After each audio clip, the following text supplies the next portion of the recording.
Marines, good afternoon. So we'll get started on time here. So this is the third iteration that I've given this small welcome introduction. So forgive me if I sound super excited, all right? So you've joined us for the afternoon iteration of the fall safety stand down. Tomorrow, if you have civilians in your section, tomorrow we'll hold the same schedule, 8, 10, and 1500. Most of the training is geared towards our civilian population on the base, but if you had anyone miss today's iterations of the safety stand down, please provide or encourage those Marines to attend one of tomorrow's 3 possible trainings. So what I'd like to do is just very quickly recap some of the comments and the data that you provided me a couple months ago through the Command Climate Survey.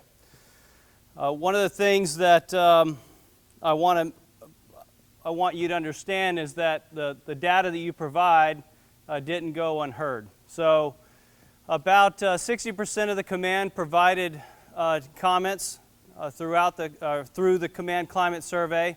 That's roughly between 320 and 340 Marines and sailors provided those comments. And then the way this works is the Safety Center calls me and provides a debriefing on some of the relevant information within the survey. I think the things that are important to pull out of this, first off, you have to view the comments and the data that's presented in the right perspective. So the perspective that I like to provide is that we're doing well.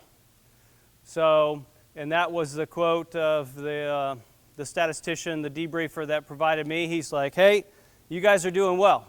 And I'd like to, again, congratulate us on doing well. Now, does that mean that we're doing everything perfectly? Not, by no stretch of the means are we doing everything perfectly. There's always room for improvement. But I think it's clear from the data to note that we are doing things the majority of the right way. Two of the things, there were 5 things highlighted last year that were areas of concern. 2 of those same things are still with us this year, but they're only those 2 things. So we went from 5 things of concern to 2 as it's statistically relevant, and so I would think that a positive trend. Those 2 things that were highlighted as things that were viewed by you and yours, that were the questions that were viewed less favorably, if you will, had to do with resources and communication. So as I looked at those 2 questions that delved into those 2 areas, the majority of the written comments that you provided to further clarify your less favorable nature in response to those questions had to do not so much with Marine Corps gear or facilities or things like that, although we would probably all agree that we could use better gear and we could use better facilities. But things that we can affect, things that Sergeant Major and I can help affect, the majority of those comments had to do with cleaning supplies.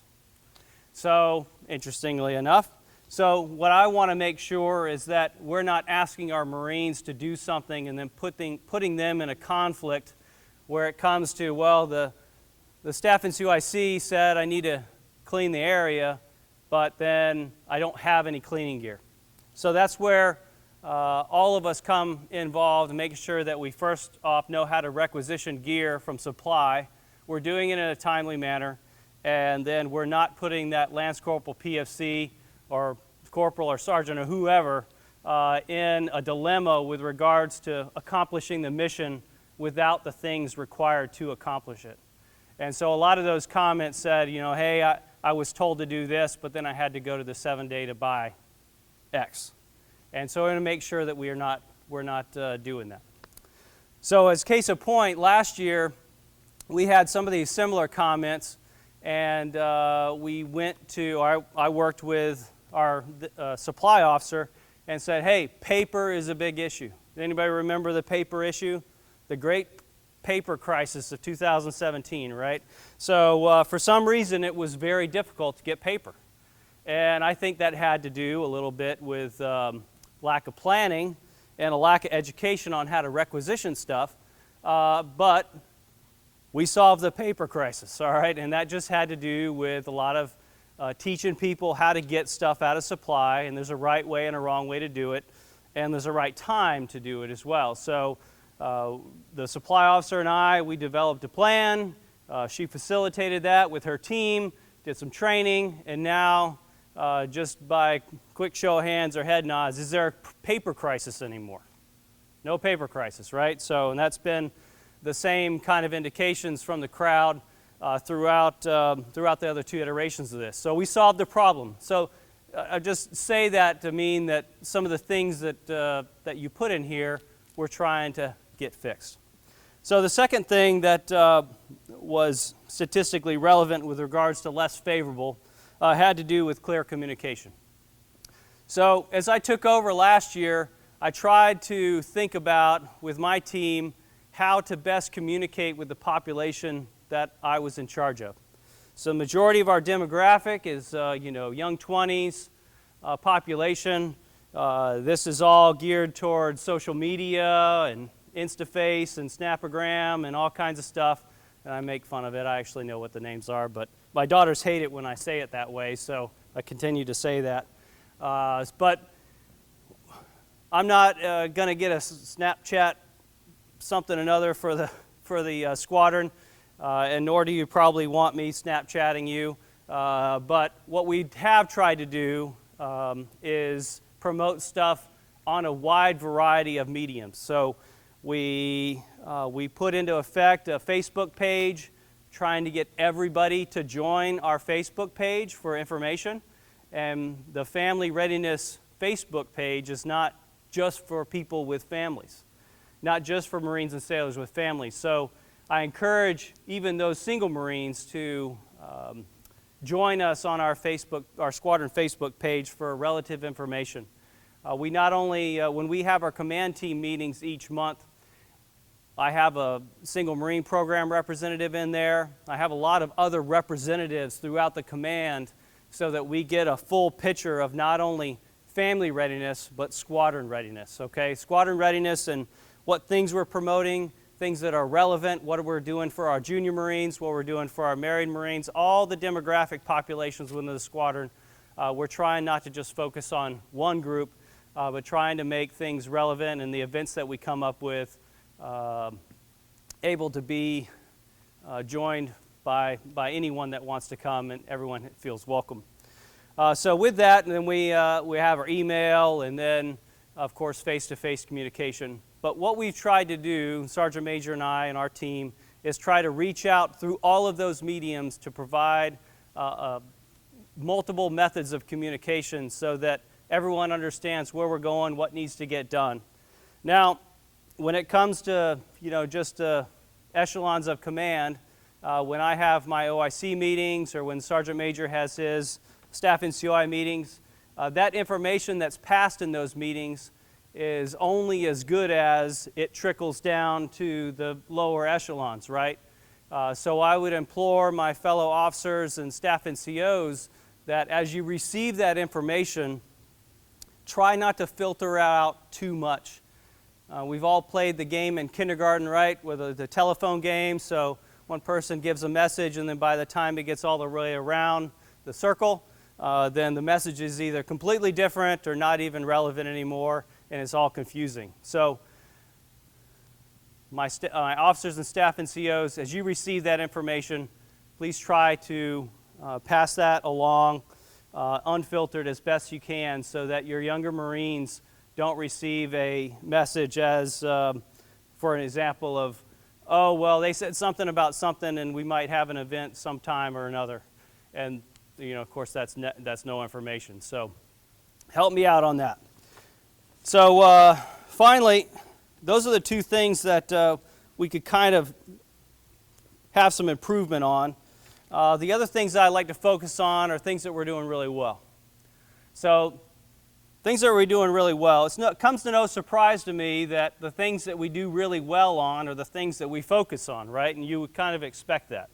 So the things that we focus on are things that are kind of forced upon you with the way that a lot of our training is devised. So what do you think one of the things that we focus on a lot is that I'm about to say? Anybody? Everyone's asleep after lunch here? Or just somebody yell out something. Focus area. What? Medical? Well, maybe. Thank you. So now you receive a lot of sexual harassment and sexual assault training, don't you? All right. So and that rounds out some of the top couple remarks here. So things that we do really well. Leaders and supervisors in my unit have set a command climate wherein sexual harassment is not tolerated. Leaders, supervisors in my unit made it clear that sexual assault is unacceptable criminal behavior. So the things that we train, so that would promote the idea that the training that we promote is working, right? And I think I would agree with that, and it seems that you agree with that as well. The other thing that we do some training on is hazing, right? So when I took over, there were some cases of hazing, some stuff was going on in certain locations within the squadron. Some training was conducted, some focus was put towards those type of allegations and that type of behavior. And I think that we're saying that now, and you would say that we're doing well within that. My unit would take appropriate actions in the case of hazing allegations. So I appreciate that, and I think that we haven't had any indications of things like that happen with the squadron, and I hope that we continue to not have those things happen. And then the final remark there, my CO makes clear what behavior is acceptable and not acceptable in my unit. And so I appreciate that comment, and I think the Sergeant Major does as well. I don't know what really to attribute it to, but as I contemplated things to take out of the survey, I thought that interesting that when we do NJPs, we have witnesses, right? So anybody been a witness in NJP? All right, so when I conduct NJPs, that's my least favorite thing to do, honestly. But one of the things I do is I recognize the witnesses, both at the beginning, make sure they understand why they're there, and then at the end, I ask them typically two questions. I say, hey, do you think that these proceedings were conducted with fairness and respect? And hopefully they're answering truthfully, and hopefully that I have. I kind of pride myself on treating people with respect. That's one of the three tenets of my command, treating each other with respect. And then finally I ask them that, do you think that justice was served here? Was the punishment that was provided for the deed that was done, was it relevant, and did it kind of merit the action? Typically head shakes or whatever. But I truly want those witnesses to go back to their sections and communicate that the Sergeant Major and I are treating Marines. When we do an NJP, we're not saying that Marine's bad or whatever. He just chose a bad decision, did something wrong, and it's just a quick reminder that you're in the Marine Corps. You have to hold yourself to a certain standard, and I want that person to not feel humiliated, but rather feel humbled, and then okay, I got in trouble. I'm going to do my time, my punishment, and snap right back out of it. Do a good job. So that's what I hope happens out of that. So I appreciate your time. The average amount of time that it took each person that did the survey was about 7 minutes. And I don't take those 7 minutes lightly. I appreciate what you all offer the squadron and what you do in your section of the woods out there. And again, I don't want to waste your time. So you're going to be presented with a host of things today. A couple different speakers, about 6 or 7 speakers on a variety of different topics. Two of the things that I would like to highlight within those topics, because I won't stay past these remarks because I was here earlier this morning for the entire event. But two things I just want to highlight. The fact that within the motorcycle, you're going to be provided a motorcycle safety course here, not the whole course, but just a reminder. I just want to make it clear what is required of you if you desire to ride a motorcycle.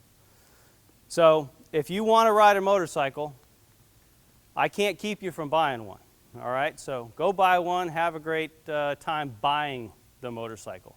But what I do need you to do before you ride the motorcycle is I need you to complete the motorcycle training course amongst a few other things that will be explained later. All right, so the basic rider course is provided here on base, typically multiple times a month. And you don't even have to have a motorcycle to attend this course. So even if you think you might want to ride a motorcycle, you can sign up for this course. A motorcycle will be provided for you, and then if you chose then after to buy one or then ride the motorcycle that you had already purchased, amongst a few other little administrative things, you would then be legal to ride that motorcycle. So I just want to make that clear distinction, and Chief Warrant Officer Stevenson will continue to, he'll reiterate some of those things a little bit later. So that's the motorcycle thing. Hey, Sergeant Major, what was the other thing we were talking about? Right. Thank you. All right, so additionally, you're going to be provided some alcohol stuff. I think it very interesting, and I want to applaud you on the fact that we're doing some really good things. So I started off with the fact that I think we're doing well. So I tap on some wood here, so it's not to jinx ourselves, but I really think we're doing a good job. And I think that's an indicator of that is the fact that we have had 0 DUIs for this entire year. So I don't know if anyone knew that or not, but now throughout the base there are other units have had some DUIs, but H&HS has had 0 DUIs. I think that very, very noteworthy. So I'd like to continue on that trend, and maybe we'll make it through the end of the year without any. But I think that interesting, I think it interesting to say that all of you are part of that, right? So you're all leaders, Marines and sailors, our civilian team as well, out there making good decisions. When we see somebody doing something silly or getting themselves in trouble, we intervene, we help that Marine out, or you're coming up with a good plan before you choose to go intoxicate yourself or something like that, or you're putting controls into effect prior to getting into a state where you can't make decisions anymore because you've drank a little too much. So I think that noteworthy, and I appreciate the fact that you're making it where I don't have to do extra NJPs and extra paperwork and all this extra stuff. I really think that, and I, Sergeant Major, would attest to this as well, that we would much rather be writing awards and doing other stuff out of the office on a positive note than hanging around and talking to the lawyers and working with CID and NCIS and trying to put people in jail and doing NJPs and 6105s. Unfortunately, that takes up a majority of our time, but I'd much rather it be the inverse of that, where we can have that take up very little of our time and then going to do much more positive things. So I'll leave you with that.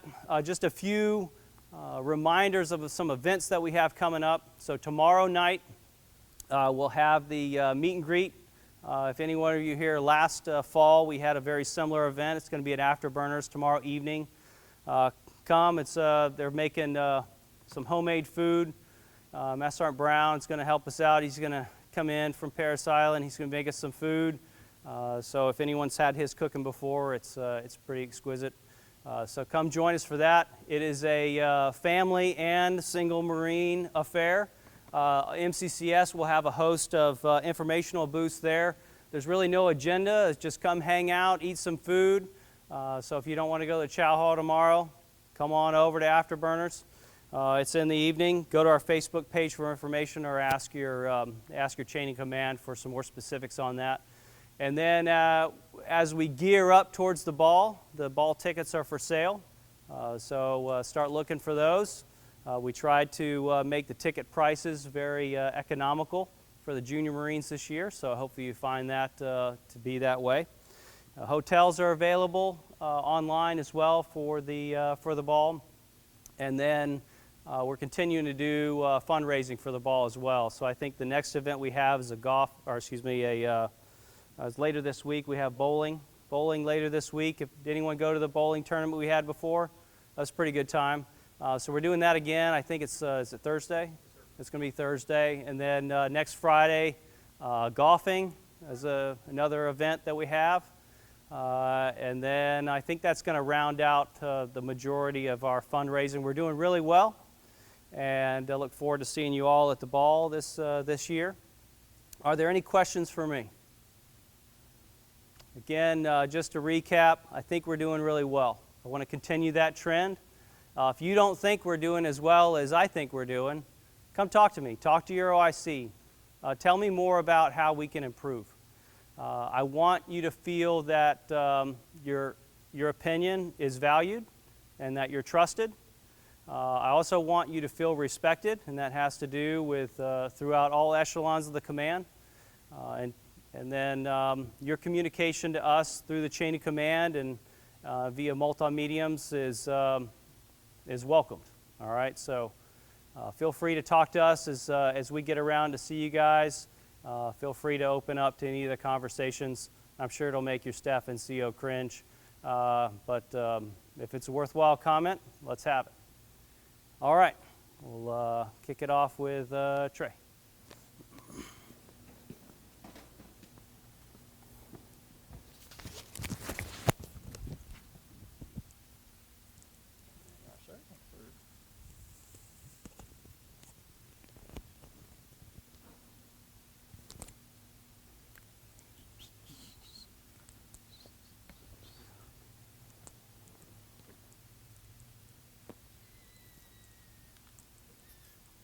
Good afternoon. I'm Trey Daugherty. I'm the U.S. Conservation Officer here on the air station. I also take care of Laurel Bay in that capacity. I'm also the Natural Resources Specialist here on base. I do all of the land management, which includes taking care of the hunting program here on base, prescribed burning, forestry activities, stuff like that. Just something before we get into it. South Carolina deer season is open for any hunters. We do hunt here on the air station. My numbers are up there. You will need to contact me and come through a safety brief if you would like to hunt on the air station. All right. I know there's not there might not be a whole lot of hunters out here in the audience, but hopefully you can take something away from this presentation.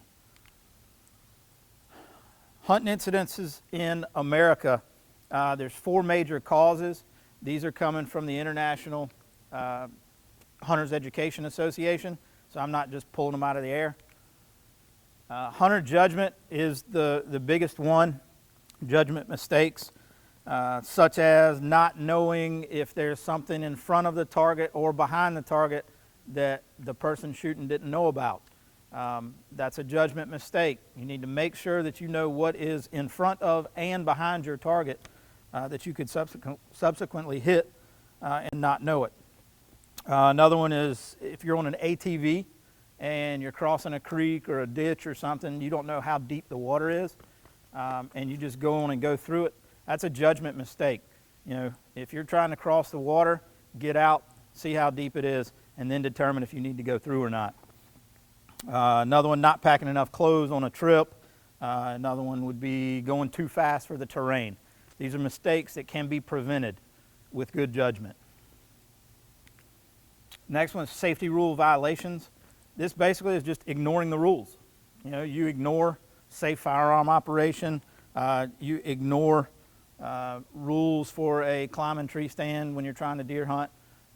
Just pay attention to the rules, make good judgment. Lack of control and practice. When y'all go to the range, y'all don't get to practice any, do you? Yeah, you do. I've seen it. The more practice you have, the less mistakes you're going to make. All right. Next one, mechanical failure. A lot of times you can't control this. A lot of times it just broke. That's understandable. But, you know, getting back to the weapons part, if you have a clean weapon, most of the time it's going to work just fine. If you have an obstructed barrel, you know, that would be a mechanical failure, but it would also be a judgment failure as well. I know y'all deal with firearms, you get tired of it. When I was a biologist here, I've been here since 2005. I was a wildlife biologist and used firearms quite a bit. And when you use something over and over, you do something over and over, what happens? You get complacent. It happens. It's human nature. When you do something over and over and over, the little things just start going to the wayside. All right, you cannot afford to do that with firearms. Y'all all know that. I also put this slide in my hunter safety brief. It's just a reminder. We don't want you to get complacent. We don't want these mistakes to happen. Then you have mishaps, reporting, and all that. We want you to come back safe.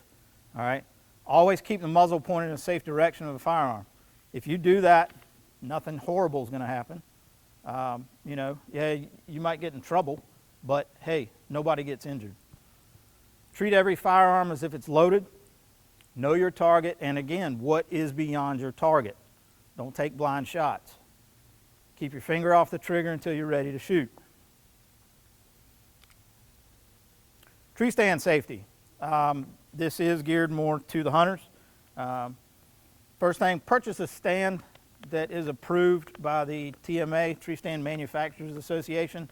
Don't try to make your own tree stand and climb up in a tree. It's very dangerous.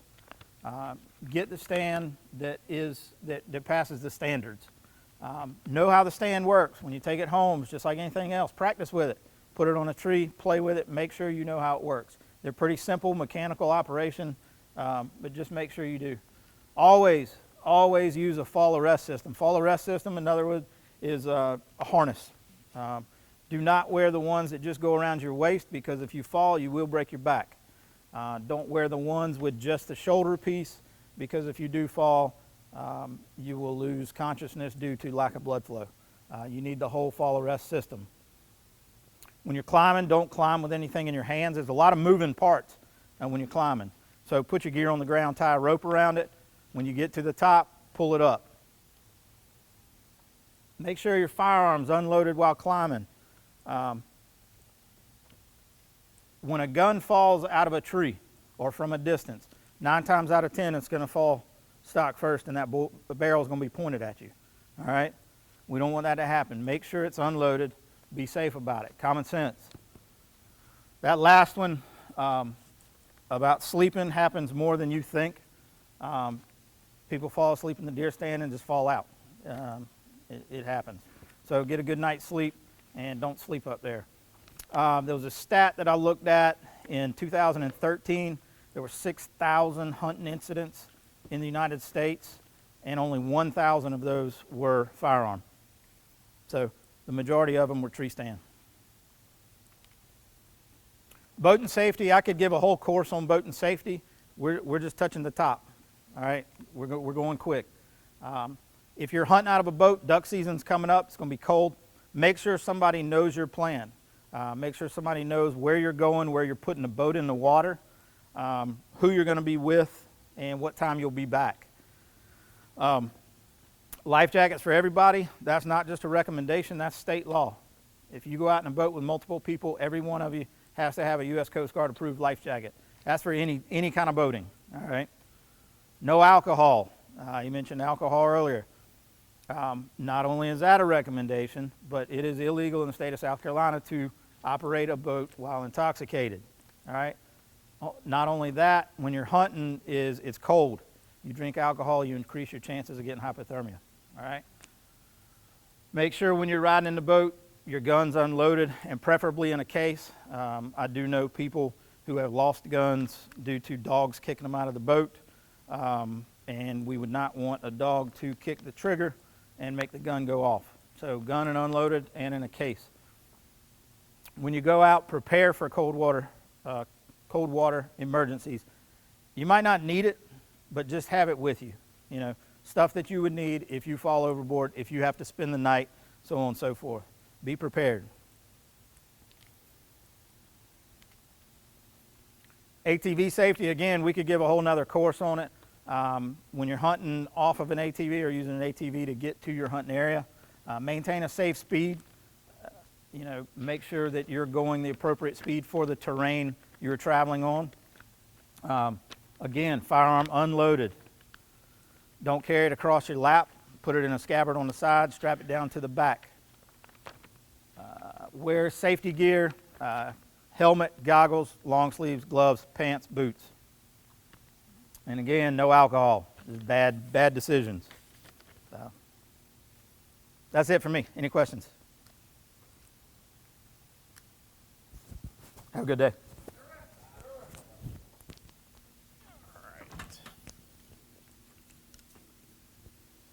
That was the shortest one of the day. You're welcome.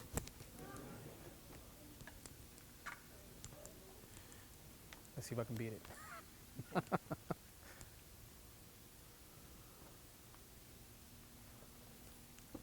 All right, good afternoon.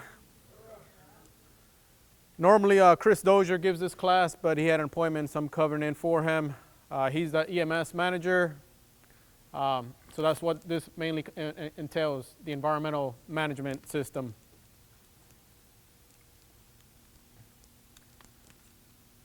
All right, this affects everybody, not just civilians, but everybody aboard the installation, military, contractors, and all. And the main thing that you guys need to be aware of is that there is a SEALS environmental policy, okay? We've had scenarios where we go around and we have internal audits and inspectors come aboard the installation and they start asking personnel, are they aware that there's an environmental policy? And we're not talking about junior Marines answering these questions, we're talking about sergeants, and they have no idea there's a policy that exists, okay? That's very bad communication. I put the blame on your coordinators, okay? That's the responsibility to make sure that these environmental policies are put in place and they're found in just in your common areas, just like you have any other policies that the base puts out. So we'll cover that as we get to it. We're also going to have some do's and don'ts and your POCs for Department of Neuro. Okay, this was the mandate from 2004 and it was implemented by 2007. So this is something that has taken place. There is a new Marine Corps order, and that's 5090.2. Okay, that was actually, the new one took effect June of this year. There's a lot of changes that will affect majority of you guys, especially those that have coordinators. With the whole E5 and above that have to be coordinators. So you guys will get notified if you do generate waste, and we do decide that you will be required to have an E5 or above, your SEAL will get a letter, because obviously whoever's been doing it, E4, E3, whoever's been doing it hasn't been getting the job done. So we're enforcing that what the order mandates. Okay, that's not our order, that's a Marine Corps order. We're just enforcing it. Okay, we do have a separate air station order, but that's a guideline from the Marine Corps, a Marine Corps order. Okay. Okay. EMS is defined as establishes a standards framework, comprehensive and looks of all Marine Corps air station work practices, how they affect the environment, whether it be land, air, water, and actions we can take to minimize, eliminate adverse impacts. Okay, so this is a process that is a continuous improvement. Okay, this is not just a one-time deal. We always take everybody's input. If there's something that could be done better, we take people's input. If it works, we put it into we enforce it. We make it part of a management plan. So feel free to give you guys input if there's something else you guys feel that things can work smoother for you guys.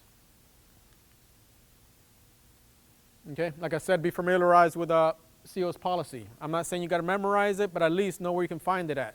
Somebody asks you, where's your SEAL's policy at? It's in the common area. It's in a certain binder, wherever it's at, but at least have a general understanding where it's at and have a general idea what the SEAL is trying to implement. And right here is what his policy states, okay? Just like all his policies are broken down into professionalism, standards, and communication, the same thing he did with environmental policy, okay? If you guys do not have one, make sure there'll be a list of numbers up here. Make sure you give us a call. We will go ahead and give you guys a copy, or find out who your coordinator is, whoever we need to get you. We'll make sure you guys get a copy and it's posted in your read board.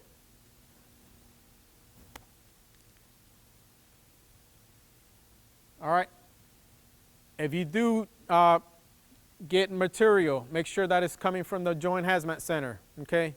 You guys are authorized to purchase stuff out in town, but it needs to make its way back to the Joint Hazmat Center for tracking purposes. I'm one of the environmental inspectors.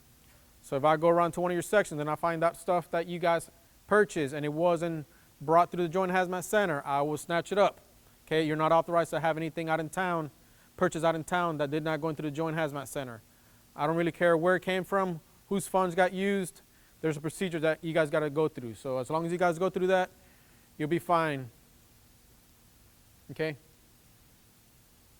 If you generate any kind of spills during normal working hours, your handlers should manage that.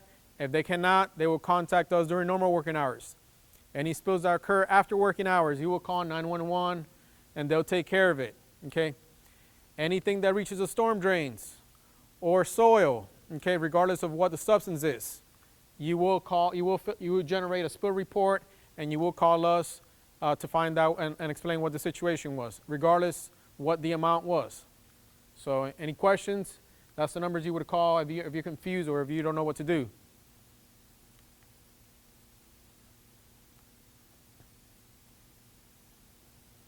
Okay, all has waste that's generated aboard the installation needs to come to us. Okay, we're actually in the flight line, so make sure you guys have flight line access to get to it, the recycling center. Okay, your coordinators will be the only ones allowed to turn in waste. Anybody else that comes in there that you're not a coordinator will turn you around because there are procedures for that. You don't just drop off some stuff and walk off. Okay, so we already know who the coordinators are for each section. So if you're unsure, call us. We'll let you know who's authorized to turn in stuff for whatever section you belong to. Okay? Make sure the dumpsters, stuff is not being illegally dumped in there, i.e. oil, paints, chemicals, things of that nature. You guys see all these posters on the dumpsters themselves. Okay? Batteries, non-recyclable material. If we do go by your shops and we happen to glance in the dumpsters and there's something in there that shouldn't be, somebody in there is going to go out there and empty that out because that's something that whoever collects the trash will not be able to collect that. Okay? Okay? So it just takes somebody's part just to glance in there and get somebody else to get it out.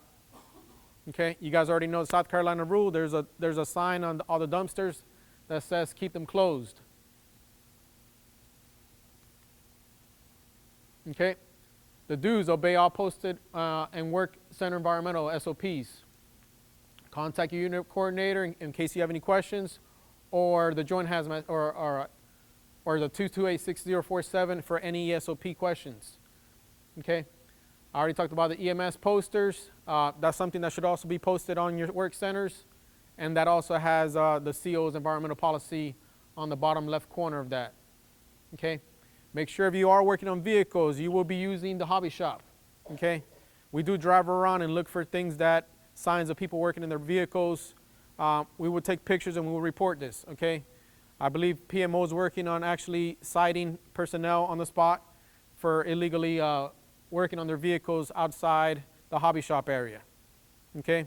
Breakdowns, we understand, changing tires, but we're talking about changing your oils, putting your vehicles up on jack, and doing any kind of other maintenance, okay? But if you have any other questions, make sure you give us a call if you're not too sure on that. Okay, I already talked about that. Pouring anything on the storm drains. If you do happen to wash your vehicles, make sure it's in an authorized location. And obviously, approved fundraisers, that gets approved. That's the only thing that gets exempted from where they do it at. Okay, I already said make sure the CO's policy is posted on your read board. That usually goes out all hands every 6 months. So once we get a new CO, anybody else that changes, you will have a new copy of it. But if it's still the same CO, make sure you're aware of it. And like I said, you'll have an email copy for you to print out and post it if you don't have one.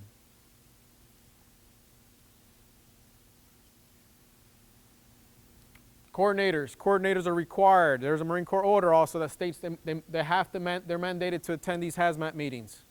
Okay, I used to work when I was a staff NCO. I used to work at the Joint Hazmat Center. I used to keep a roster of everybody that showed up, and it was a quad list of units that were negligent month after month after month. And then when inspections came by, they were hit pretty hard. Simple fact, they weren't showing up to the meeting, so they weren't aware of new changes in policies. That falls on the unit itself, okay? These emails go out of when the hazmat meeting takes place. The next one's actually the 27th of this month. 1400 afterburners, okay?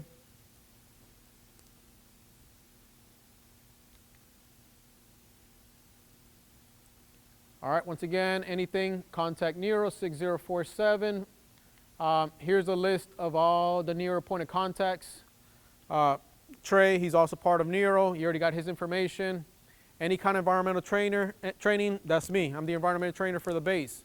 So my number is 7884. If you guys have any needs to request anybody to become a new coordinator, refresher, work center supervisor, any kind of environmental training questions, you will address that to me. But there's all the other questions, the recycling, things of that nature.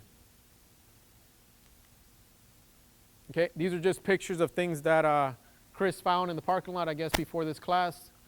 So things like that are not authorized. Okay, tires are not allowed. I don't think Dermo even collects tires. They might, but that's not something that's recyclable.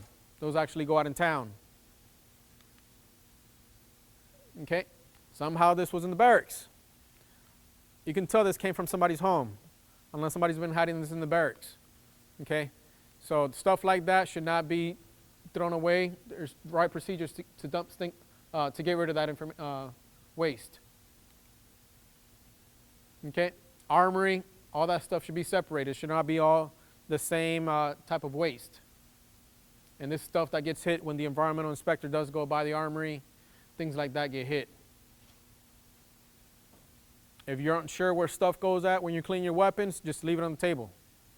Okay, they have coordinators at the armory that know where things go. So don't just assume that everything goes to the trash and throw it all in the trash. Just leave it on the table. If they have any questions, say you're unclear, and they'll probably give you further guidance from there. But don't just assume that everything goes in the same container. Okay, electronic waste. We do not collect electronic waste here. All electronic waste should go through Dermo. Okay, personal electronic waste goes out in town. We still find TVs, things like that in the dumpsters. That's not where it goes. If it's government issued, it goes back to Dermo, and they'll get rid of it. If it's personal stuff, you need to take that stuff out in town whenever they have scheduled to collect electronic waste. Okay. Make sure your drums are not looking like this. I'm not sure if that's from a leak or not, but make sure they're clean. Okay, an inspector comes by, that's actually a hit. Okay. So make sure if you do have any kind of drums, they're clean, they're maintained in a secondary containment, just like that one, and they are labeled. It's all good housekeeping. Okay? That's not what it should look like. Everything should be properly stored. None of these labels are none of these drums are labeled. We don't know what's waste, what's not. So this is not what your work center should be looking like. And that is it. Any questions on EMS or base environmental? If you do, hopefully you got the names and the numbers to call. All right. Have a good afternoon.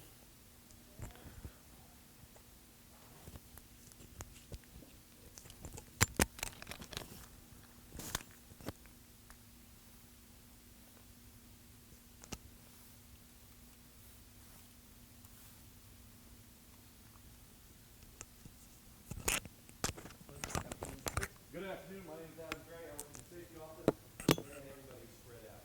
All right. Should I be the asshole? Make everybody move down. Yeah, everybody move down. If you're in the back rows, move your ass down.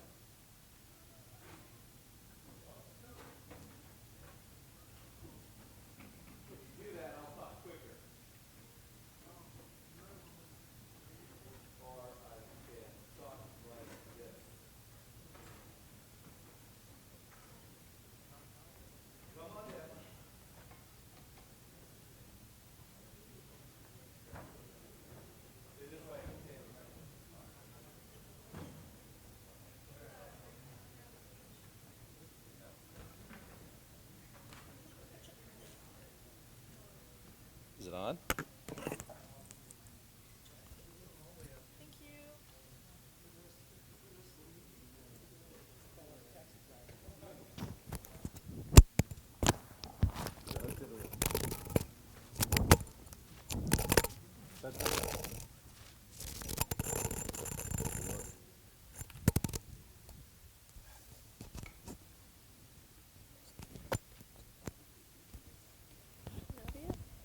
All right.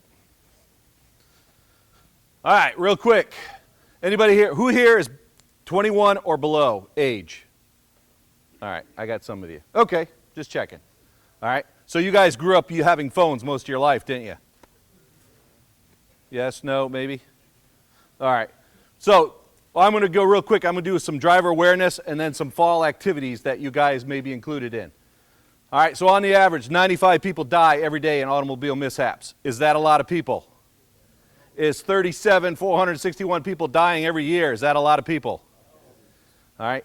Has anybody personally had somebody they know or a relative who's died in an automobile mishap? All right. I had 2 Marines that worked for me die in a mishap. That absolutely frickin' sucks. Having to meet their parents and explain to the CO what was going on. All right. That is a pain and a hell I don't wish on anybody. But do you think a lot of those mishaps were preventable? All right. So, do you think texting and driving is a big new fad going on right now that's killing a lot of people? Yes. That's why I said if 15 to 20-year-olds, i.e. teenagers, young Marines, 10 die every day while texting. Not just bad driving because they were texting and not paying attention. How long does it take not paying attention for a mishap to happen? Less than that, right? It doesn't take long. But now the vehicles nowadays have all that where you just plug in your phone and everything's automatic, right? You push a button on your steering wheel and it answers, some digital voice app tells you, hey, this is what's going on, right? And you can push a button and reply, right? Technology is great, but not everybody can afford a new car, right? But what do I still see Marines do every day when they leave base? As soon as they make that left turn, what comes up in their hand? The cell phone. Yes, I see it every day because I've done it too.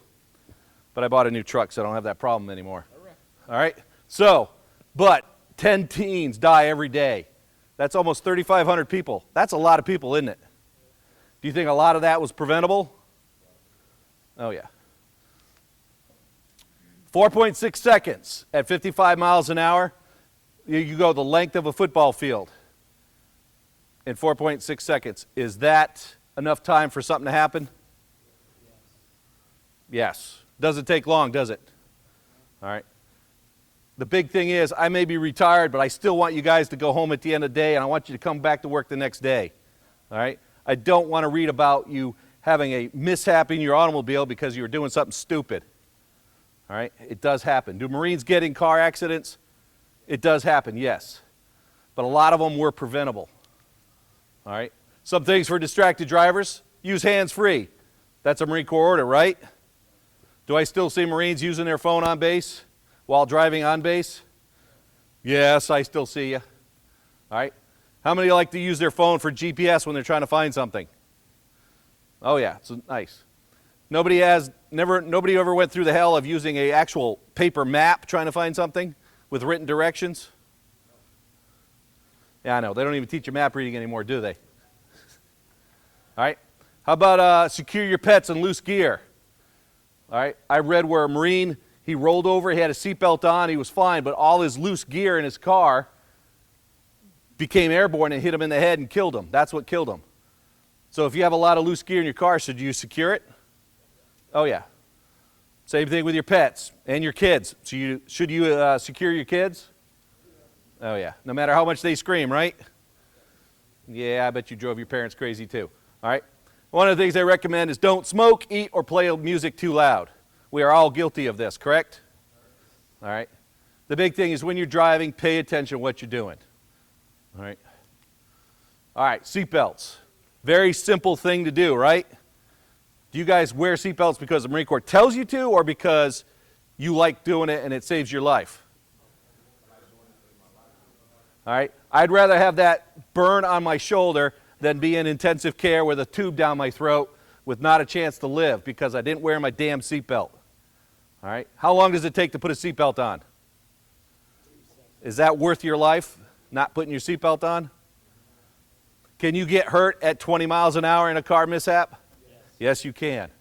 All right. And some of the things I looked at was in 2017, there were 12 Marines who died in POV accidents. 3 of them were not wearing their seatbelts. Do you think that's 3 Marines that could have walked away if they had their damn seatbelt on? Yep. All right. 2018, we've already improved on that record. We have 15 Marines die of POV deaths. 2 of them were not wearing their seatbelts. The one thing they gave me was there were 7 that weren't marked, whether they were or were not wearing a seatbelt. So that could have been more. Devil dogs, wear your damn seatbelt. It is a simple thing that'll save your life. All right.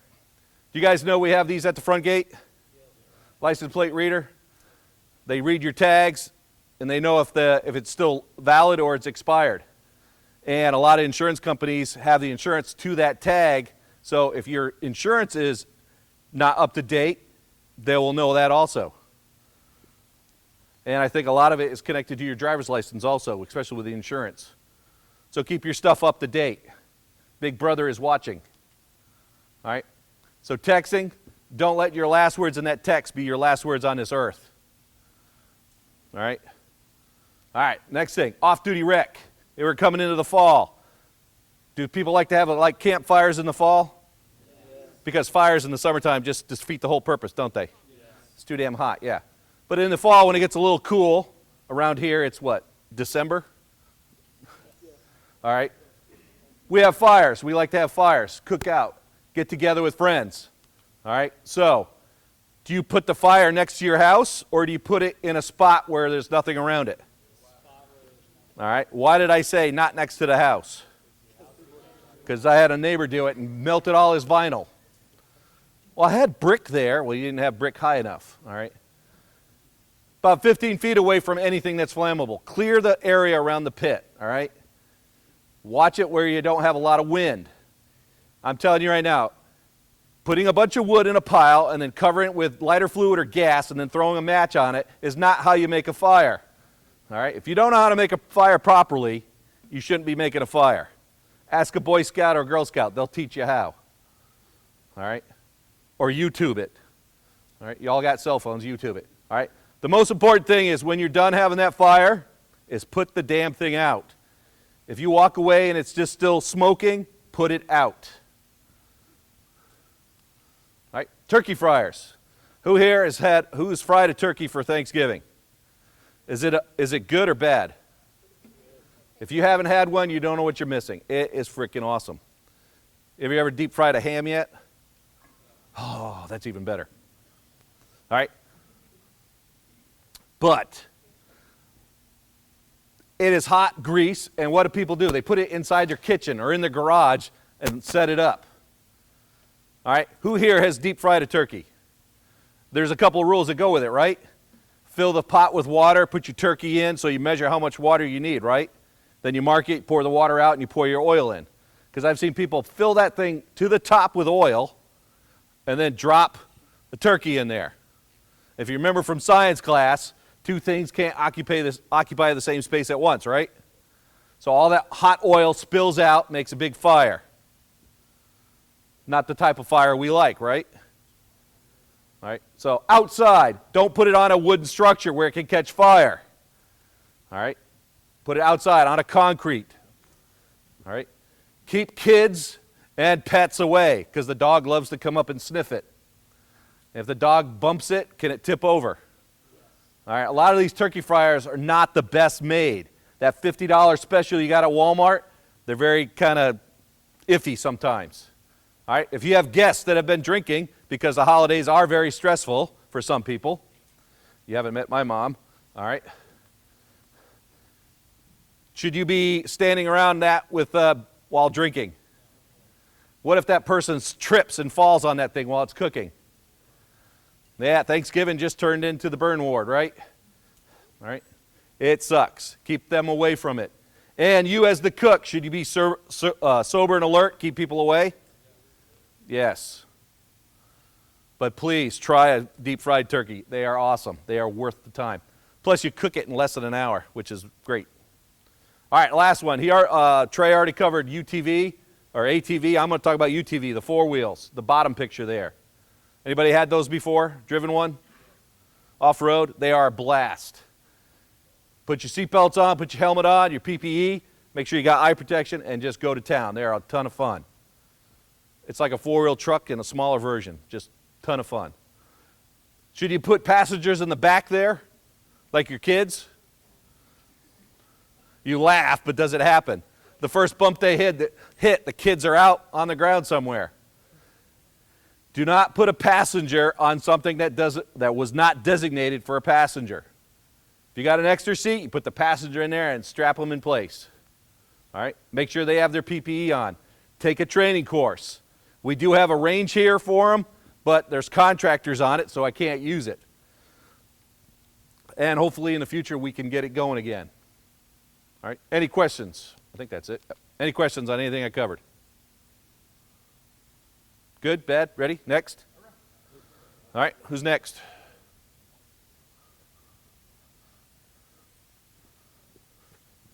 Oh, you know. Yeah. You ask Oh. us again.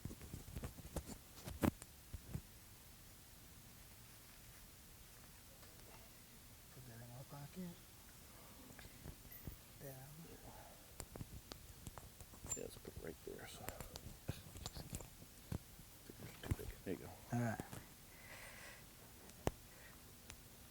Good afternoon. My name is Jose Lugo, and I'm the director for the substance abuse treatment.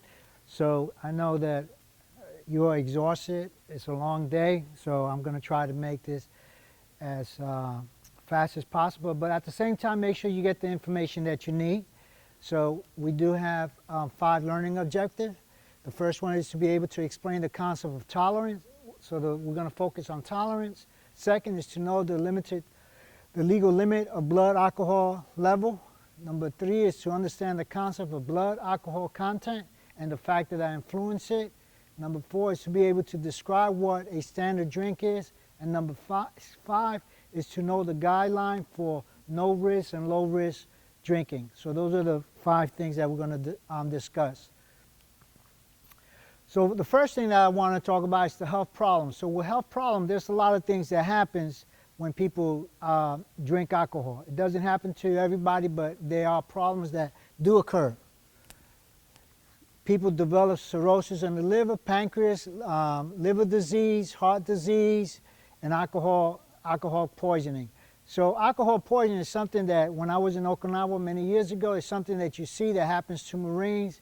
They're drinking a lot. There are individuals that have not drank a lot, and they are just drinking a bottle, and that does happen. People do die from alcohol poisoning, so that is a health problem. Then we have the impaired problem.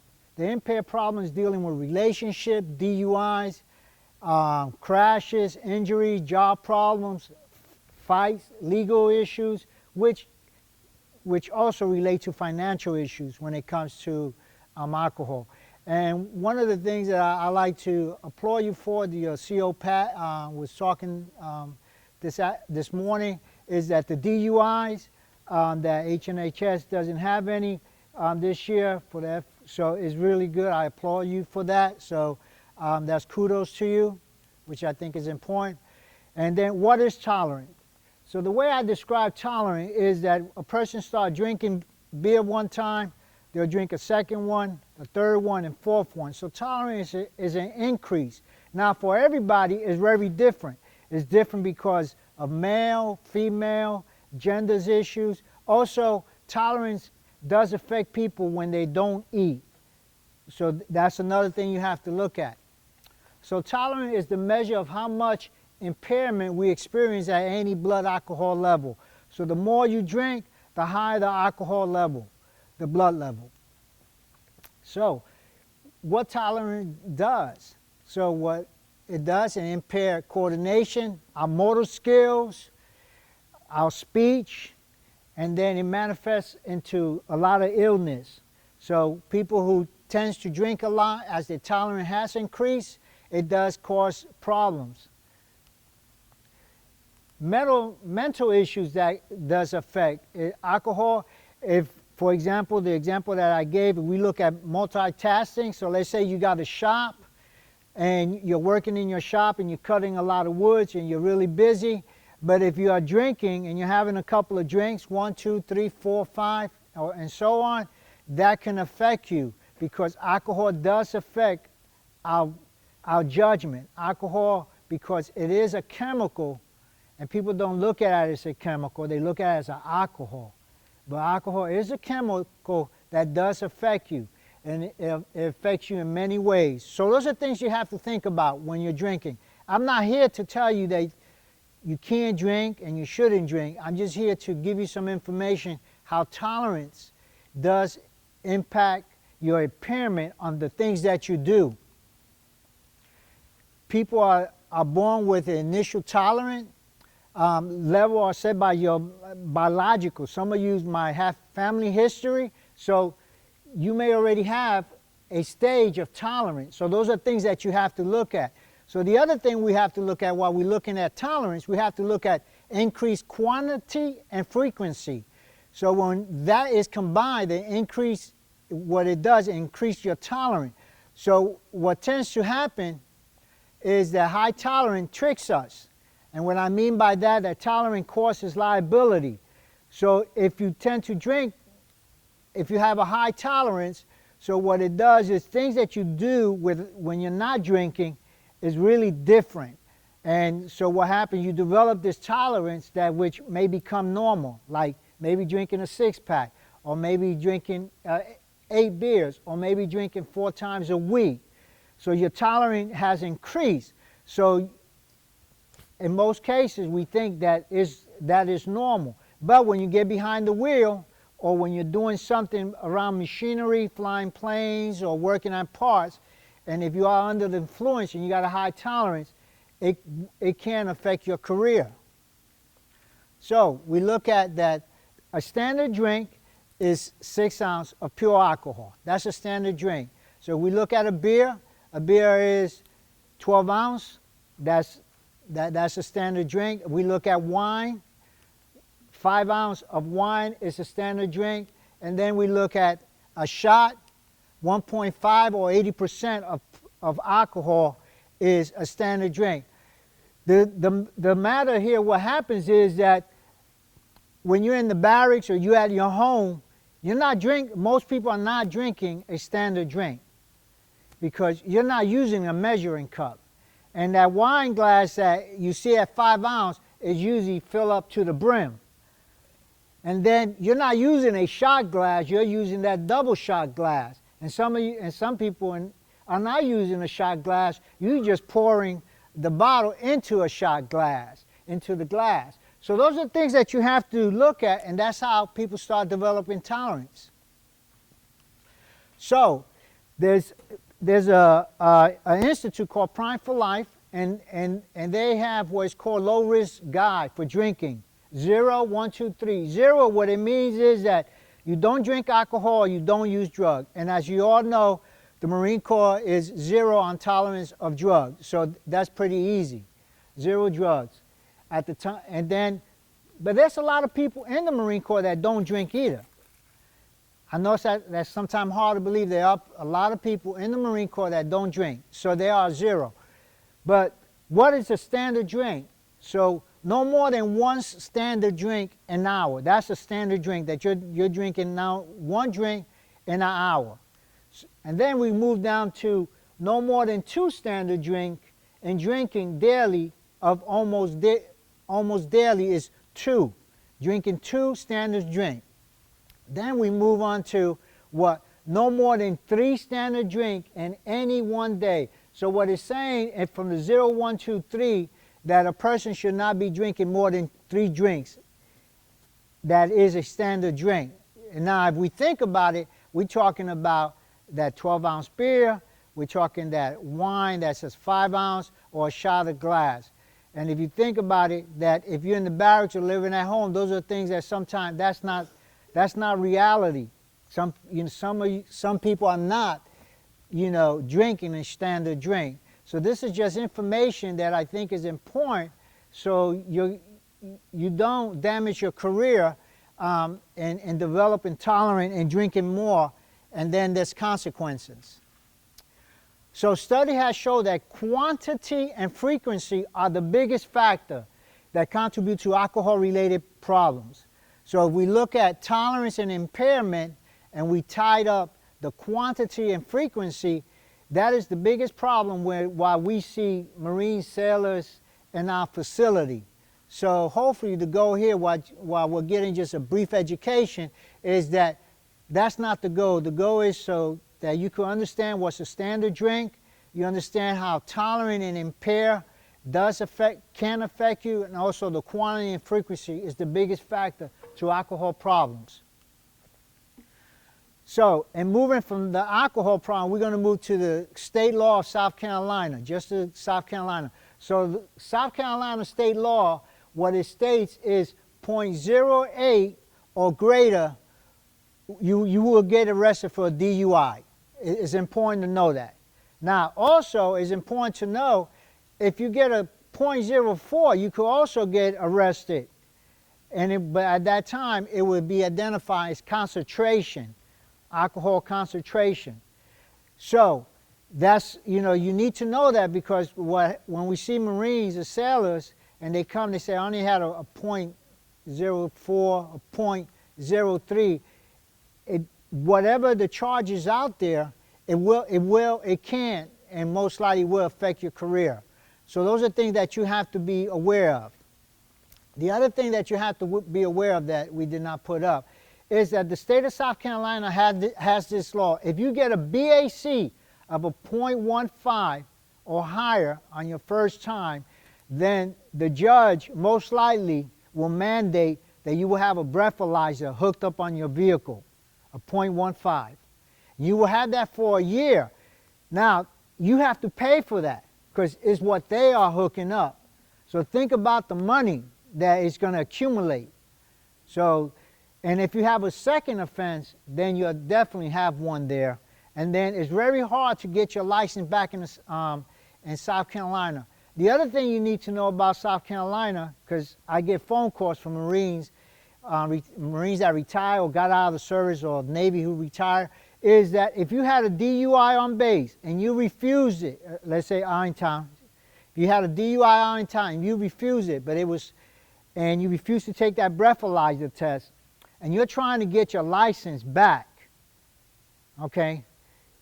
There are many times that if you don't go through a course, you're not going to get your license. So what happens, Marines get out, they don't take care of it, and now, after 8 years or something, they have to go through a course at the state they're at to get the license back. So sometimes you can't get your security clearance back. You can't even get a job if you're trying to work for the government. Those are all the things that I see. So our average BAC on Paris Island in the air station is 0.15. That's our average on both sides of the bases.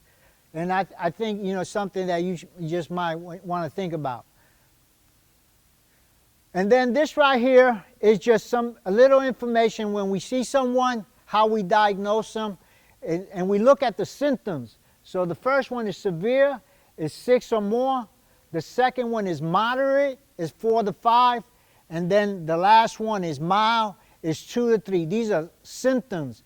Just want you to take a few seconds to look at it. I'm not going to read it to you, but these are the things that when we are screening someone or evaluating them, this is what we do. We go by that right there, and this is something we use for everybody. And with that, does anybody got any questions about tolerance, impairment, BAC, or the state law of South Carolina? Okay, I really appreciate your time, and thank you very much.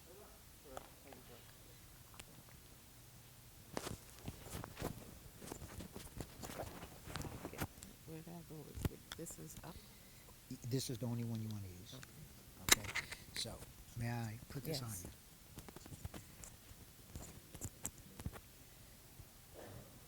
And you don't have I a don't pocket? have a pocket. You don't? No. So hold that in your Okay.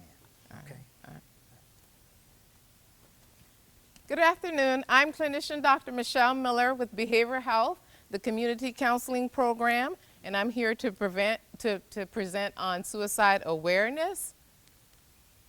So taking a look at the research, I had the opportunity to attend the DoD Suicide Prevention Conference in Colorado last year, and the numbers they provided us with is that in the Marine Corps, we lost 42 active duty members to suicide in 2017, 70% of military suicide death result from a firearm. 42% of service members were experiencing significant relationship problems prior to their suicide. Relationship problems include breakup, divorce, etc. 33% of service members were experiencing legal or administrative problems within 90 days of dying by suicide. So those of you that are in leadership positions, be aware. Warning signs: hopelessness, feeling like there's no way out, appearing sad or depressed most of the time, anxiety, agitation, losing sleep, mood swings, feelings as if it is no reason to live. And you guys, we have lots of reasons to live. Feeling excessive guilt, shame, or a sense of failure, rage or anger, just easily irritated or agitated, engaging in risky behaviors without thinking, driving really fast, just engaging in a lot of gregarious behaviors, losing interest in hobbies, work, or school, increasing alcohol or drug use, smoking a lot of cigarettes, neglecting appearance, withdrawal from family and friends, showing violent behaviors, giving away possessions, getting affairs in order, tying up loose ends, or writing a will. So just be aware those are warning signs that are exhibited when someone is experiencing suicidal ideations. How to help someone: be direct, talk openly and matter-of-factly about suicide. Often if somebody is talking about experiencing suicidal ideations, we might feel very uncomfortable and switch the conversation. So where are you hanging out at tonight? No. Be willing to listen, allow expressions of feelings, be non-judgmental. Don't debate with a person whether suicide is right or wrong, or whether feelings are good or bad. Don't lecture about your values or your morals of life. Get involved, become available. Can I take you out to lunch? Can I take you out to dinner? Show interest and support to your peers. Don't act shocked. What? You're suicide? You're experiencing suicidal ideations? This will put distance between you and that person. Don't be sworn to secrecy. I'm not going to tell anybody about this. Seek help.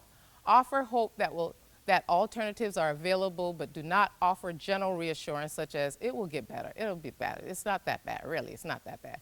Get help from a professional such as myself, Mr. Lugo, anyone at the behavioral health. We're available building 202 on Paris Island at the Naval Federal Credit Union, and on the Family Service Center on Laurel Bay. And we also have behavioral health offices here on the air station as well. And of course, your command is available to you at all times.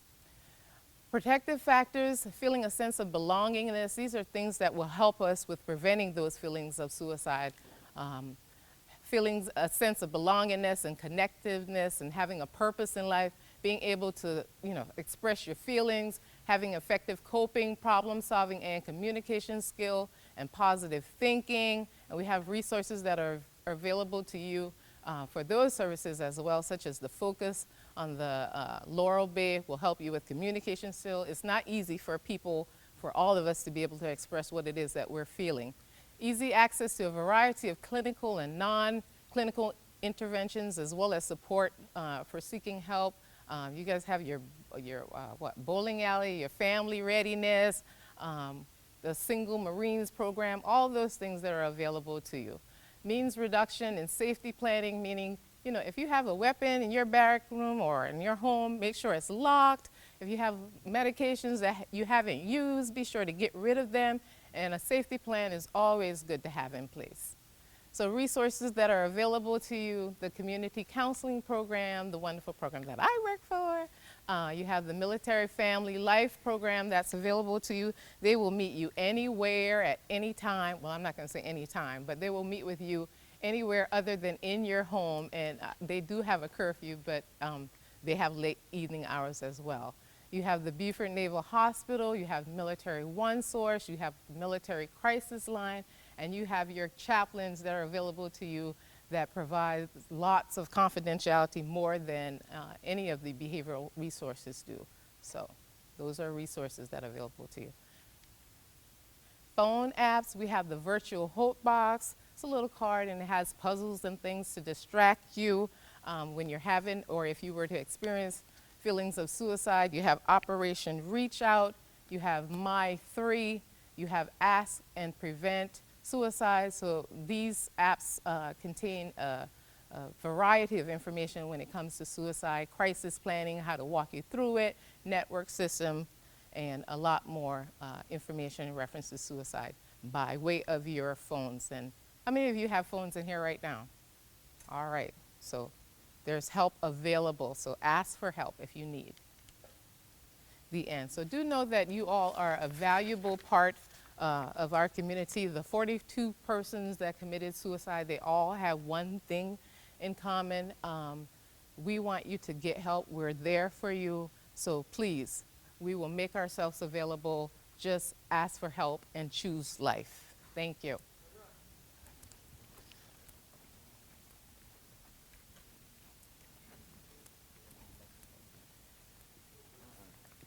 Thank you.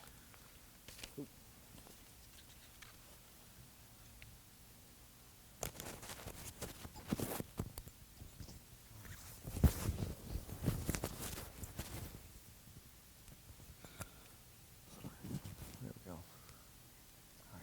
Thank you, ma'am.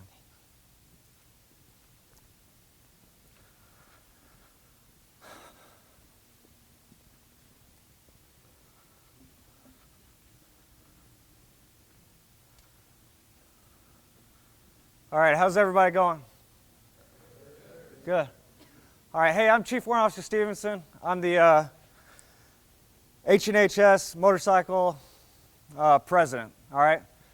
I'm located at building 599, which is a telephone office, all right? It's right across from the CDC, not Center for Disease Control, all right? No? All right. All right, all right, all right. That's what all my family thinks that I'm talking about. All right, right across from the CDC, right next to the theater, right here on Geiger. Who believes? Why is this so important? Why is it important to have a motorcycle brief? And who does this pertain to? Who's it pertain to? Everybody. That's why everybody's getting it. All right. The reason why it pertains to everybody is because we're all leaders, all right? And it's important for us as leaders to make sure that the Marines under our charge or our fellow Marines, whatever the case may be, is doing the right thing, all right? Make sure that they're getting the right information. So you yourself may not be a motorcycle rider or plan to be a motorcycle rider, but you may know somebody that does plan on it or that is, okay? That's why it's important for everybody to get this brief and understand how the motorcycle program works and what it's there for. Because it's just like the laws out in town, okay?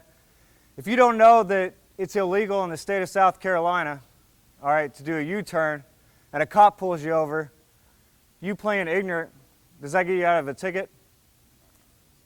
No. All right, it's the same thing with the orders that we have in the Marine Corps. You playing ignorant or you just not knowing, all right, that doesn't get you out of NJP whenever you get caught riding a motorcycle and you're not supposed to be, okay? By the way, I don't know if it's illegal to do a U-turn in South Carolina. I do them all the time, so. All right, this is what we're going to talk about today. We're going to talk about the motorcycle program itself, reporting procedures, PPE, orders, changes to the orders, and then if any of you guys have any questions, then I'll answer them. All right, the motorcycle program. We all know that the Marine Corps has got an order for everything, and they have an order for the Marine Corps motorcycle program. All right, the Marine Corps says that every squadron and battalion and above has to have a motorcycle program. All right, therefore, H&HS being a squadron, we have a motorcycle program. All right. As far as the club itself, who's it for? It's for every Marine that is planning on purchasing or riding a motorcycle, or any Marine that is currently riding a motorcycle. All right. What's it there for? Well, it's there for training. It's there for camaraderie with motorcycle riders, And it's there also to help. We come up. Get up. All right. It's there to help and mentor the young riders. All right. There's riders out there that's, I've been riding since '98. There's riders out there that's been riding longer than me, and there's been riders that's riding, just ridden a year or a couple months. All right, and that's what it's there for. When is it? We have monthly meetings. Okay, we have monthly meetings. We go over training. We go over and make sure that you have the proper documentation. You got insurance, registration, that kind of thing. We also have quarterly rides or trainings, all right? And generally we'll do those, which gets into my next part, where generally do those either out in town or we'll take and do those at the track. We'll open up the track. I'll have Adam Gray open up the track, he's a safety coordinator for the base, and he deals with the motorcycle programs. Why? Why? It's to save lives. It's to make sure that you guys are informed, you guys are doing the right thing as far as the Marine Corps order is concerned. My whole goal out of this is to make sure that nobody gets in trouble, you're doing the right thing, and you're not going to get hurt and you ride your motorcycle safely. All right. Reporting procedures. My caveat to this slide is just if you do everything on here, that does not authorize you to ride a motorcycle. Okay? And I'll explain that a little bit later. All right. Per the HNHS order, you have to notify the commanding officer or your OIC within 48 hours of you purchasing a motorcycle. You need to contact the motorcycle president, which is me. That's why I told you where I was, building 599, the telephone office. You need to enroll in the appropriate riders course, all right, whether that be the basic riders course or advanced riders course. Those are two courses that we have here resident to MCAS Beaufort. And on that note, if you don't have a motorcycles license, can you do the basic riders course? Yes, you can. All right. So if you don't have a motorcycles license, you never had one, and you're trying to figure out if that's what you want, if you actually want to ride a motorcycle, you're more than welcome to take and sign up for the courses. They hold courses every other week. So a basic rider course, they'll hold 1 week. The following week, they'll hold the ARC course. And you guys are more than welcome. Like I said, you don't have to have your own bike. You don't have to have a license. You just go, sign up through eSAMS, and you take the course. And if it's not for you, then you don't go any further. If it is, you can go buy a bike. All right? All right. Turn in the required paperwork. All right. There's a number of different things that we require as far as tracking purposes are concerned. One is insurance, registration, your license, whether it's a permit or whether it's an actual license, and also your training certificates. All right, so i.e. the basic riders course and the advanced riders course. All right, and then register your motorcycle on base. We all know that even though we don't have the tags anymore, you still have to register all your vehicles on base, right? Probably none of us do that, but it is a requirement per the Marine Corps order and the station order, or I'm sorry, the squadron order, that you have to register your motorcycle on base. All right, PPE. All right, PPE. It doesn't matter. It doesn't matter what the state says. South Carolina, do you have to wear a helmet? No. But if you go out and you ride a motorcycle, you are still required by Marine Corps order to have a helmet on. All right? It has to be DOT approved. It can be a half helmet, it can be a 3/4 helmet, it can be a full face mask. All right, but you have to have a helmet on regardless of what the state says. Eye protection. If you have a 3/4 helmet or a full face mask and you wear it with you wear it with the visor down, then that counts as your eye protection. Otherwise, if you don't have a visor on there, then you have to wear eye protection. Foot protection, you have to have boots on, all right, and it has to go above your ankle. Hand protection, you have to wear gloves. Clothing, all right, long sleeves. All right, I've seen everything from a rider's jacket, leathers, to somebody taking their old camis, cutting off the sleeves, putting a little elastic around them, and slipping them over so you don't mess up your nice little sleeves. All right. They do recommend, all right, it does state nowhere that it recommends that you have non-abrasive material. Okay. And then full-length trousers, no shorts, anything like that. They have to be full-length trousers. Here are the orders that we go off of. First is the Marine Corps order. All right, that's 5100.19 Foxtrot. And then we have a squad that can be found on, I almost said USMC.mil, Marines.mil. And then we have the squadron order, which can be found on the SharePoint, which is 1600 or 1601.1. And then we just got a new MAR admin that came out this month, okay, which I'm going to talk about. All right, so do we all understand the difference between should and shall? What? Okay, should is a good idea, right? You should do that. All right, you should brush your teeth in the morning. Okay. Shall, you have to. Okay. Shall is something that you have to do. So this order, what it did, or I'm sorry, this MAR admin that came out earlier this month, what it did is it reinforced what the Marine Corps order already stated that you have to do, but it put it in more. It broke it down. It said what the CO has to do. It says what the program for your battalion or squadron or above has to do, what the training officers have to do, and also what the rider has to do. And that's what I'm going to touch on here.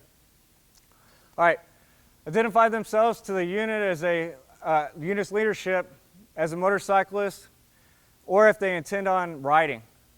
All right. Prior to purchasing a motorcycle, consult with your unit leadership and/or the club president. All right. To be certain that all parties are aware of the responsibility that comes with the motorcycle operation and ownership. Obtain a copy of the Marine Corps order. All right, and I'll go one step further. Obtain a copy of the squadron order because it is different. All right. Not that it takes away from the Marine Corps order, but that it strengthens the Marine Corps order. Thoroughly study and know the military motorcycling requirements and policies. Comply with all state and host nation licensing. Okay, so, and that's another thing that we do whenever we have our meetings. We talk about what the license or what the state requirements are, and we don't just talk about South Carolina because right across the border is Georgia. So we want to make sure that you understand what you can and can't do. All right. Report to the training officer to ensure that the training requirement is completions are verified and entered into MCTIMS. All right. I had somebody ask a question earlier if they took their BRC 2 years ago, would that still count? And he never turned it into MCTIMS, and he doesn't have the BRC card. So I guess you're going to have to, you got to redo it. So that's the importance in turning it into the MCTIMS. Not just that, I have to keep track of it. MCTIMS and register for appropriate motorcycle training courses and ESAMs.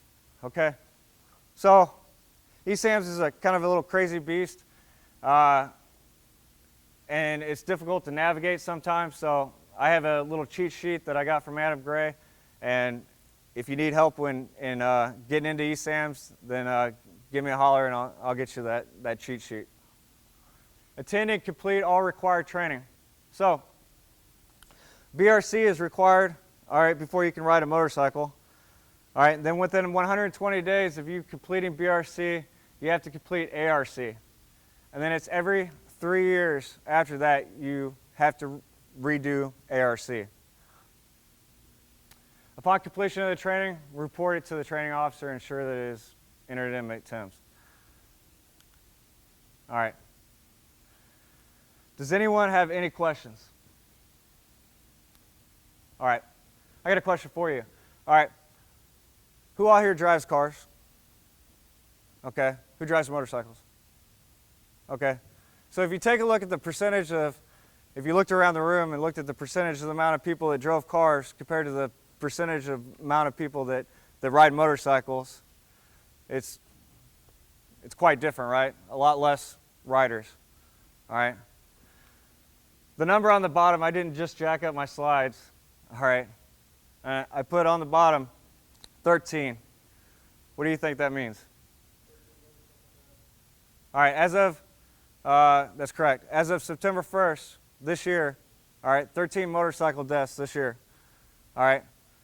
If you look at the population of Marines that ride motorcycles, that's a large number. There were, Adam Gray, the guy that talked about the motorcycle, or the driver safety course, there was 15, all right, people that died in vehicle crashes.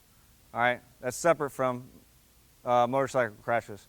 So that's why this is an important thing. The population of people who ride motorcycles is a lot smaller, but we almost, you know, if we don't watch it, we're going to surpass it this year.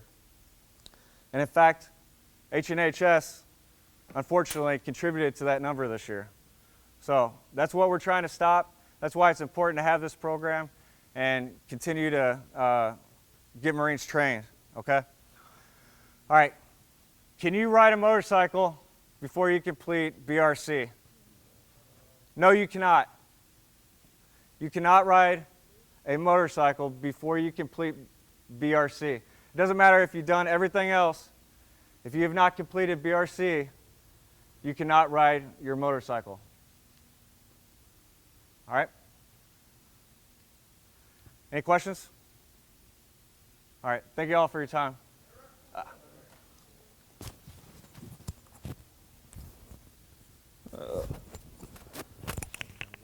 Yeah, you know what? Here, I'll hold on to that.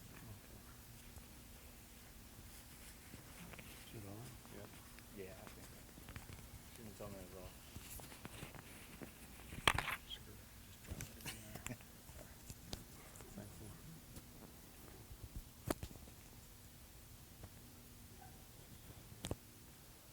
All right, good time. Good afternoon. Good news. I'm the last presenter.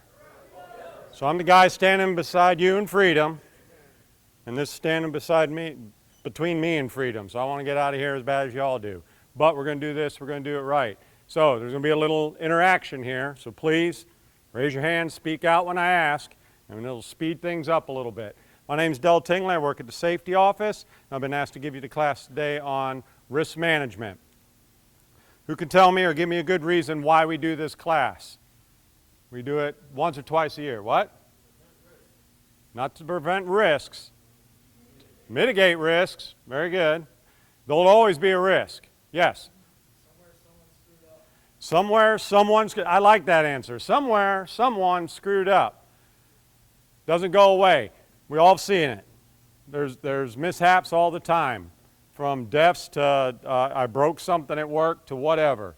A lot of them take place at work. Some of them take place off work. On base, off base, on duty, off duty. Mishaps are everywhere. And that's what we want to do. Just put you in that mind frame of thinking before you act. Personal risk management. When we're doing SOPs and LOIs, we usually bust out the worksheet and start doing our ORM to make sure we do everything. You don't need one of those in day-to-day life when you're doing risk management. We do it a lot. You don't need one of these. What you do need is one of these. Now, was anyone not issued Mark 1, Mod 1, gray thinking thing? Okay, good. Everyone's got one. So everyone can do risk management. That's all you need right there. It's common sense. 5 steps to risk management. Identify the hazard, assess the hazard, make risk decisions, implement controls, and supervise. That's all there is to it. We're going to go through those a little bit here. What is a hazard? A condition with the potential to cause personal injury, death, or property damage. Would you say there's a hazard in that photo? What is it? Water, electrical, metal ladder.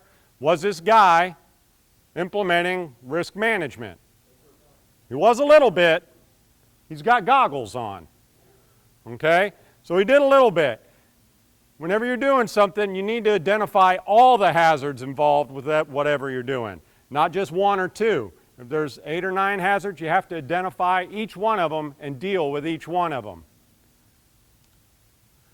Once you identified the hazard, what you want to do is find out what is the risk associated with that hazard.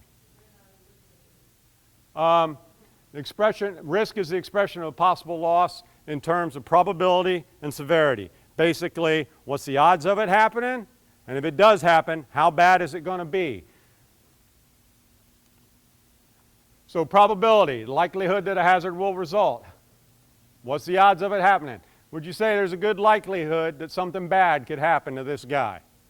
What he's doing? Yeah. Those 2x4s don't look like they're in there too sturdy on the ground. Anyone ever had the knuckle buster wrench? You're trying to bust something open and it slips off. Pow, you either end up punching something or coming back, hit that board, or whack your head and fall back and hit that board, and then you get folded in half like an accordion under the truck. So there's a good probability that something bad could happen here. Severity. If it was to happen, how bad would it be? That last guy probably killed him. In the photo before that, the guy hanging over the wall, he could fall. If he'd have dropped that screwdriver or that sign and someone was walking beneath, could have hurt someone down below. So we all have seen the matrix, I hope, of the ORM risk matrix come out with a risk assessment code. And it's just basically down one side, what's the probability?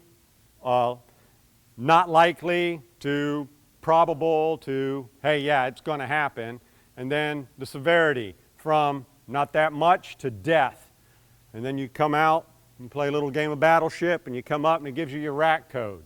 The higher the number, up to 5, the worse the rack, the worse the risk associated with that hazard. The lower the number, the less risk involved. Once you've identified the hazard and looked at the risk involved, you want to implement controls to try to mitigate the risk. The control is a method for reducing risk for identified hazard by lowering the probability, the occurrence, or decreasing the potential severity, or both. If I can make it less likely and less severe if it was to happen, that's great. If you can do away with the hazard completely, that's even better. Are there any controls in here? This guy, he's going to be welding. He's thinking ahead a little bit. He's got his gloves on, long sleeve shirt, hat covering his hair. He's got some safety glasses on, and he might get some sparks on his face, so he protects his face from the sparks. So he was kind of thinking ahead, but what's wrong with that last control, keeping the sparks off his face? Would that keep the sparks off his face? Yeah, paper's flammable. You can do away with the sparks, but then you could have fire on your face. Make sure your controls don't make another problem. They could become a hazard in and of themselves, so make sure you're thinking about that also. There's 3 types of controls. First is an engineering control. It's something designed into the process to keep you safe. We've been talking about motorcycles and vehicles. In your vehicle, would you say driving a car, there's a risk involved every time you get in your car and drive around somewhere? Is there a risk involved? Yeah, there's always a risk. It's not going to go away, but we want to mitigate it. In your vehicle, there's several engineering controls. There's crumple zones, airbags, roll bars on some of them, automatic braking systems, all those things. Those are all engineering controls to make it safer, to reduce the risk. We have administrative controls involved with vehicles. You have a licensing process. You have the rules and regulations of the road. All those are administrative controls, even with motorcycles. All those, the courses you got to take, the licensing process there, those are administrative controls. Try to get you some experience before you're out there. And the last one, who knows what the last type of control is? We're looking at some of them here. His gloves, his face covering, what's all that called? PPE, personal protective equipment. You want to use the controls in that order. If you can engineer out the risk, do it. If you still got residual risk and some administrative controls will work, do those also. Last resort, go to PPE. You're not getting away from the heat and the brightness there, so he's got his PPE on. In your vehicle, It's your seat belt. Last line of defense, put that seat belt on. That's personal protective equipment right there. In a motorcycle, we don't have a lot of engineering controls on a motorcycle for safety, do we? Not a lot. So we have more PPE. You're not surrounded by a big metal cage on a motorcycle, so you're wearing more PPE. Whatever it is that'll reduce that risk, that's what you use. Once you've come up with your controls, you implement those controls and supervise. Make sure they're in place. Make sure they're working. Sometimes you can come up with what you think is a good control, but it doesn't work for whatever reason. If that's the case, go back through, come up with something else. So we're going to do a couple scenarios here, three, I'll say. In these scenarios, we're going to discuss some of the hazards, and we're going to come up with some controls for them. All right? So you're going to be outside this time of year, starting to cool off finally. Might do some camping out or go in the backyard and just have a nice fire out there, sit around it. Or there's branches and stuff down the yard, raking leaves. You're going to burn in your yard, let's say. All right? What are some of the hazards involved with a fire in your yard? Excuse me? Is the wind a hazard? It could cause a hazard. What would the wind do? Spread the fire. Okay? Spreading of a fire. All right? So you don't want to spread the fire. What other hazards are there? Smoke inhalation. Any other hazards? The obvious hazard with a fire. Fire will burn you. Don't get burnt.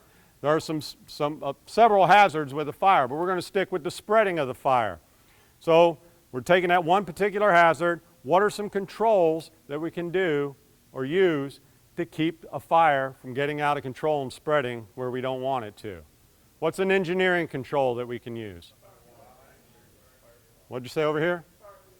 Use a fire pit, a barrier of some sort.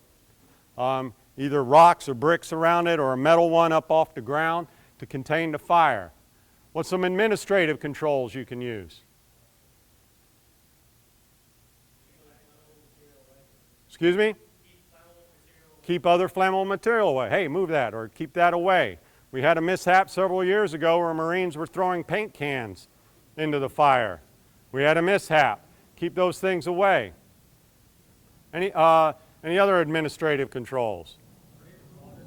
Excuse me? Make rules. Hey, keep the kids away from the fire. No playing in the fire. Keep the fire within the confines of the pit. Whatever your rules are. All right? What are some PPE items that you might use? May or may not. Excuse me? Gloves if you're messing around the fire or whatever. Whatever it is. Those are all good controls to keep the fire from getting out of control. How about another administrative control? Calling the fire department. If it's been long, dry season, is there a burn ban in effect? Are you even legally allowed to start that fire in your yard? It's just some things to consider. Or, like you said earlier, is it windy out? Hey, I'm not going to start the fire. It's just too daggum windy out here. Just some things to consider. Very good. Next one. Cutting. It's that time of year again.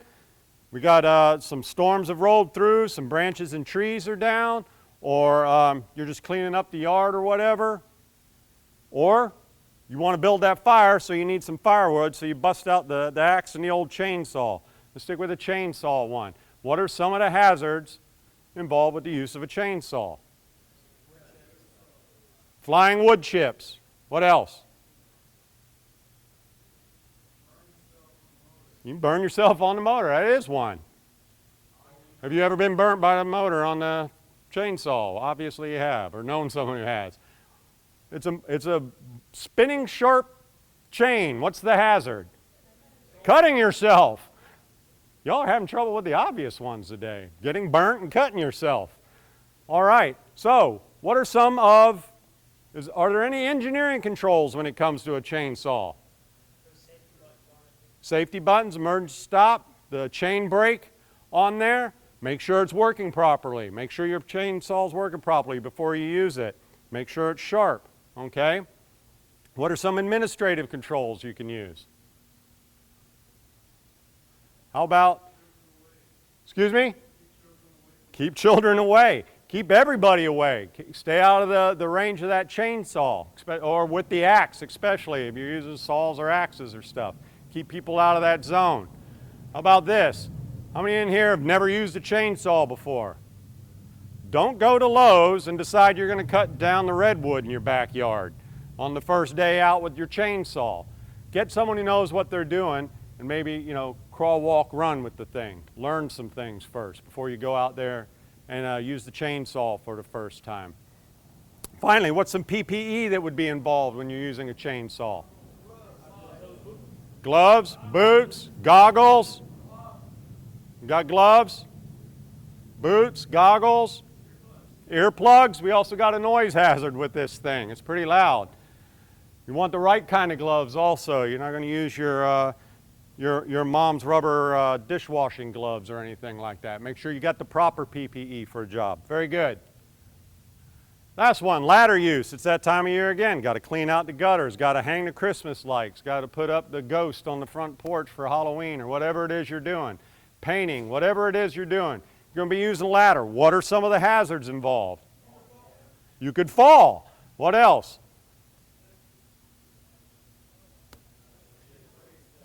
Excuse me? It could break and fall. Y'all got the obvious one right out of the blocks there. Is you could fall. So, what are some of the things we could do to keep from falling? What's an administrative control we can use? That'd be administrative, but use administratively, make sure you got two people there. Maybe someone to steady the ladder. What'd you say? Make sure it was sturdy. Before you use your ladder, take a look at it. Is it in good use? If it's a wood ladder, are there any broken rungs or nails or screws coming out of it, bolts coming out of it? Make sure it's serviceable. All right? Make sure there's not a bent side rail on the thing. You get up there 15 feet in the air and the side gives way. Administratively, using two people. What else is there administratively? How about using it properly? If you've got a ladder like this one, it's resting on a single point, who knows how far out it should be before you use it? You should have it out 1 foot for every 4 feet up.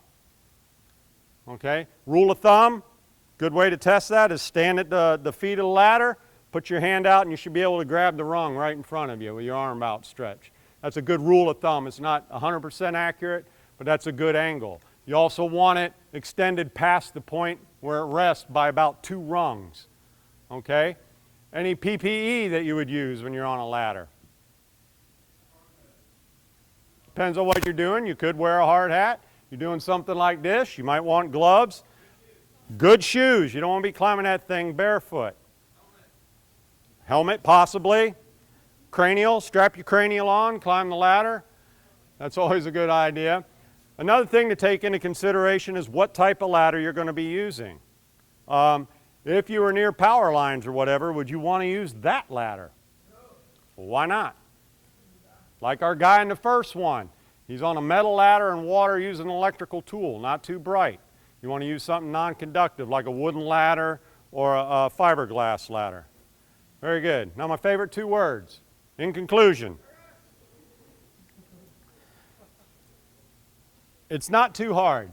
There are 4 major principles to ORM or risk management. Only accept risk when the benefits outweigh the cost. Once you're done looking at the whole thing, you've gone through this system, you got controls in place, there's still some residual risk. Is that risk worth taking to get done what you need to get done? Do you need to go back, get some help, get some other equipment, come up with another plan, scrap it and start over? That's up to you. You got to look at each case. Accept no unnecessary risk. If the risk is not necessary, don't take it. Do not take unnecessary risk. Anticipate and manage risk by planning. That's what this is all about. Stop and think before you do. And make risk decisions at the correct level. If you're using that chainsaw out in the backyard and you got your 12-year-old son helping you out or your 12-year-old daughter helping you out, are you going to hand her the chainsaw and go, okay, go cut that branch off over there, I'll be over here raking? No. You make the decisions about the risk management. Show them how, do all that. Don't let them make the decisions on those things. You make the decisions at those levels. Same thing at work. A lot of times, your risk decisions are yours and yours alone. Sometimes you're in a position to make those decisions for others, and sometimes others make them for you. But just make sure at what level the decision's being made at. Bottom line is, it's just common sense. Life is hard, but it's harder if you're stupid, all right? It hurts when you're stupid hurts, right? Or can hurt. We've all been stupid at some point in our lives. Hopefully you've learned from it and not done it twice. The bottom line is, it's common sense. Stop and think before you do. All we've done is take what you should be doing. You usually do these steps real quick in your mind before you do something. I hope you do. It's just stop and think, what could go wrong? And if it does go wrong, how bad is it going to hurt, or how much is it going to cost me? And start from there. How am I going to keep from getting hurt? How am I going to stop this from costing me more money because I screwed up and broke something? That's all there is to it. We just want you to be safe and take care of each other. If you see someone being stupid, not using common sense, stop them. Take care of each other. All right? Are there any questions about risk management? Okay, before we take off, make sure you signed in before you leave. Please look around your seats, pick up anything you brought in with you, any trash or whatever, and have a good day.